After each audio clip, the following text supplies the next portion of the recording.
जिस तरह से जजमेंट आया है उसके हिसाब से तो वोट तो इनको लेना ही था, इन्होंने वोट लिया, अच्छी बात है। अब आगे कुछ 2-4 दिनों में बाकी लोगों का आउट हो जाएगा और फिर झारखंड अपने रास्ते पकड़ के आगे निकलेगा, बढ़ेगा हेमंत जी के नेतृत्व।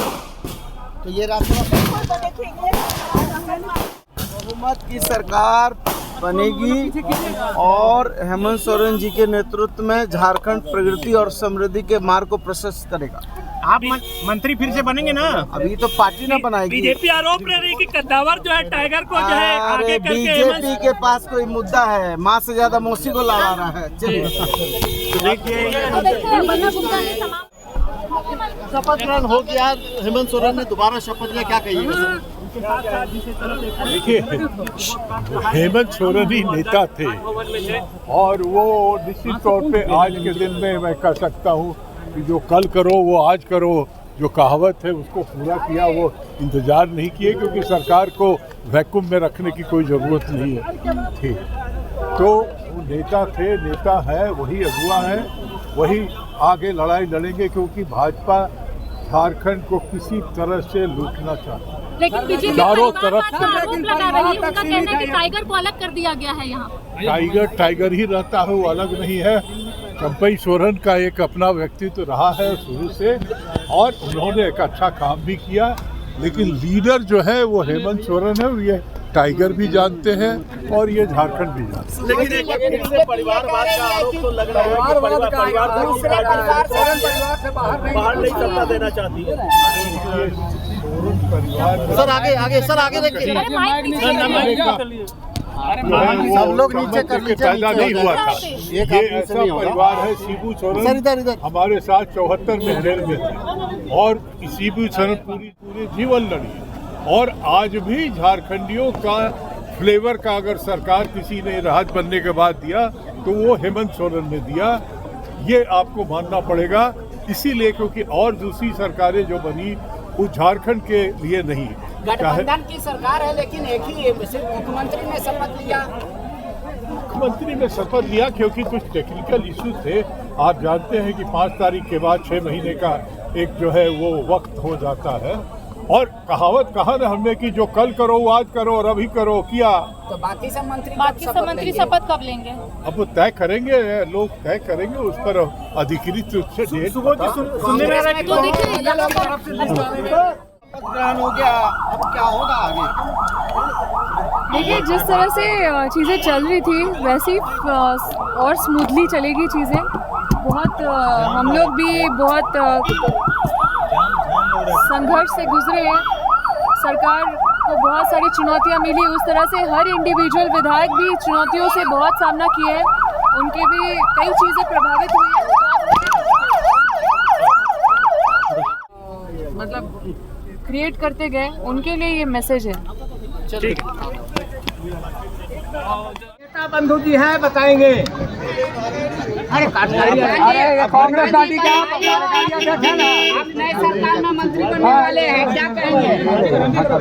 इरफान अंसारी जी,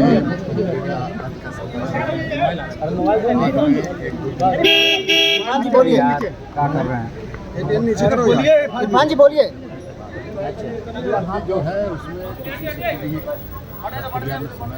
ये सोरेन परिवार से आप लोग बाहर क्यों नहीं निकल पा रहे हैं? लग रहा है कि एक व्यक्ति ही है। ये आप लोगों का ये सोचने का तरीका है, ये आप लोगों से बाहर सोचिए। बंधु जी, क्या कांग्रेस के मंत्रिमंडल के फेरबदल होगा? योगदान कब नहीं भुला सकते, फेरबदल होगा क्या? शामिल होंगे मंत्रिमंडल। अभी ये तमाम चीजें आला कमान से बातें, थोड़ा जोर से दादा, आ जाए। पुराने चेहरे होंगे या नहीं? अरे हो गया, बोल तो रहे, बोलने दीजिए ना भाई। सारी चीज़ों को देखते हुए उन्हें छोड़ा है तो निश्चित तौर पर हम उन्हीं के नेतृत्व में लड़ेंगे और भाजपा को ऑल आउट करेंगे।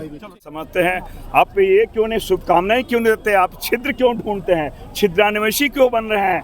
मैं ये चीज़ कहता हूँ, कल जब हमारे इंडिया गठबंधन के सारे लोगों ने, एक संसदीय परंपरा होती है, सदन नेता माननीय हेमंत सोरेन जी को चुना, जो एक अनुभवी रहे, 2 टर्म पहले यहाँ के राज्य को संभाल चुके हैं और ये जिस प्रकार शपथ मैं समझता हूँ जो उन्होंने शपथ लिया हेमंत सोरेन जी, भारतीय जनता पार्टी को उनके संवैधानिक संस्थान जो उनके एजेंट के रूप में काम कर रहे हैं, उन पे करारा तमाचा है कि आप षड्यंत्र करके आप किसी को या आप षड्यंत्र करके जेल में डाल सकते हो, लेकिन जो सत्य है वो परेशान हो सकता, पराजित नहीं हो सकता। मैं समझता हूँ आज एक मनोवैज्ञानिक के साथ साथ उनके मुंह पे एक करारा तमाचा है। जहाँ लगा कांग्रेस को कि नहीं हेमंत सोरेन ही बेहतर थे, उनको फिर से सत्ता में आना चाहिए, ये आप कैसे इसको खंड प्रभारी ने कि फिर से वापस आना चाहिए। आप खंड क्यों कर रहे हैं? मैं समझता हूँ जब गठबंधन के सरकार चलते प्रस्ताव तो कोई एक व्यक्ति ही रखेंगे ना, ये तो एक प्रक्रिया है और ये एक सामूहिक निर्णय है और आपने देखा होगा सर्वसम्मति से निर्णय लिया गया है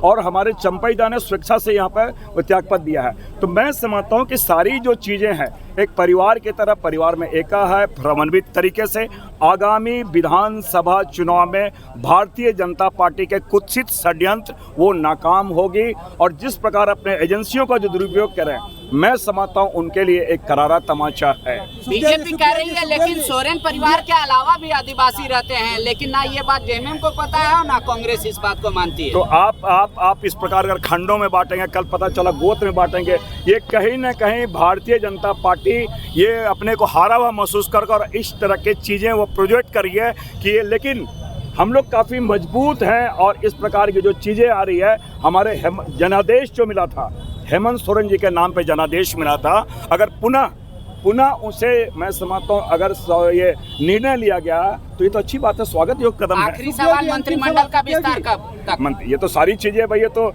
मुख्यमंत्री के विवेक पे है सारी चीज़ें और ये देख के मैं समझता हूँ प्रभारी जी आज गए हैं, सारे विचार विमर्श करने के बाद राज्य हित में, पार्टी हित में, संगठन हित में ये सारे निर्णय आएंगे। चेंजेज हो सकता है? अब क्या पूछ रहे थे? चेंजेज हो सकता है? यही था कि आज मंत्रिमंडल का विस्तार नहीं हुआ, मंत्रियों ने वोट नहीं दिया, क्या गठबंधन में सब कुछ ठीक ठाक है?